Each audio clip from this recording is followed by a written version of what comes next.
So, you've got this incredible, powerful AI, right? But making it actually sound like your brand? Yeah, that's the hard part.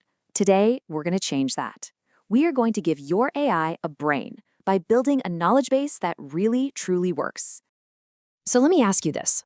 Does your AI really get your brand? Or do you find yourself constantly tweaking and editing its generic output just to get it close? If you're nodding right now, you know exactly what I'm talking about.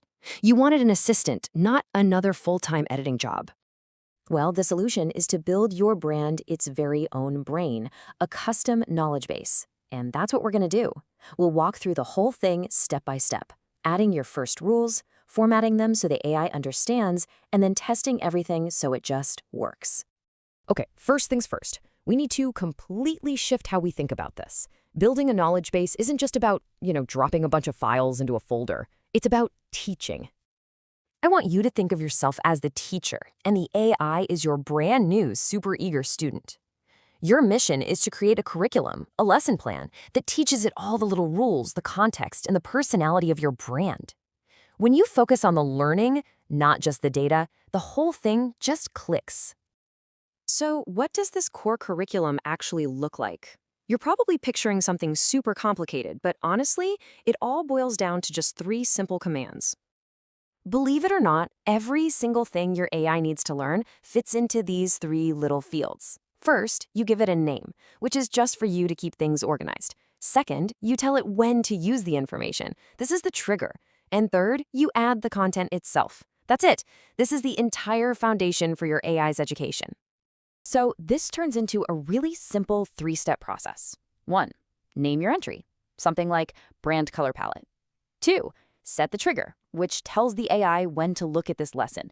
And 3, add the actual content, your hex codes and color names. See? Super straightforward.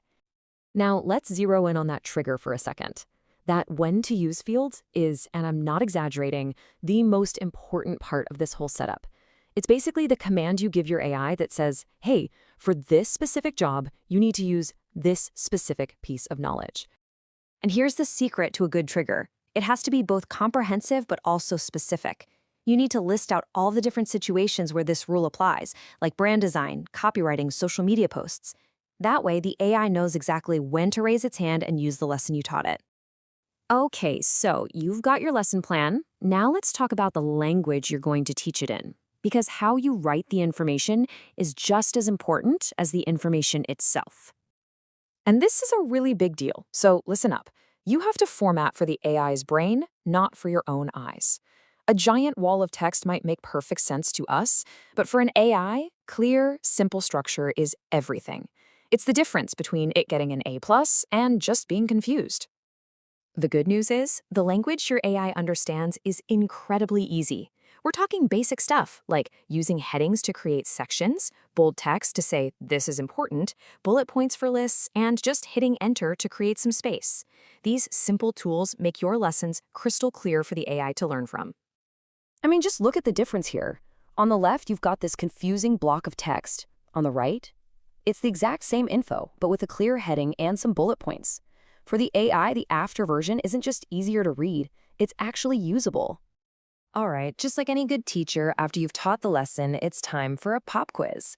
You have to test your knowledge base to see if your AI student actually learned what you were trying to teach it. Now, don't think of this as a scary, one-time final exam. It's more of a simple feedback loop. You start a task, you watch what the AI does, and if it's not quite right, you just tweak the entry a little bit and test it again. This little cycle is how you guarantee your AI aces every assignment. So, what happens when things go wrong? Let's run through a quick troubleshooting guide. If you notice the AI is just completely ignoring one of your lessons, the fix is usually pretty simple. Your when to use trigger is probably too specific. Just broaden it to cover more situations. Okay, what if it uses the right lesson, but it gets the details wrong? Well, that's a sign that your content isn't clear enough. The fix is to just go back into that lesson and make your instructions way more explicit.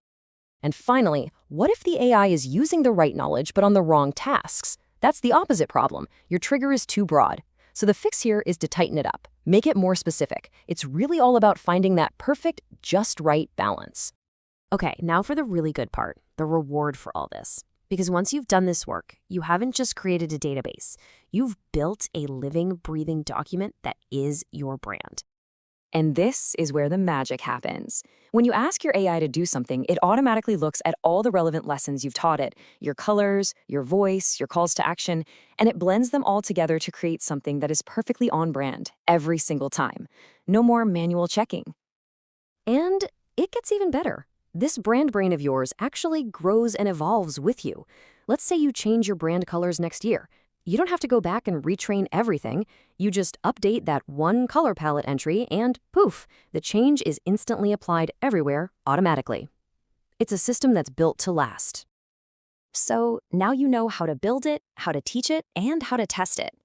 The only question left is, what's the very first rule you're going to teach your brand's new brain?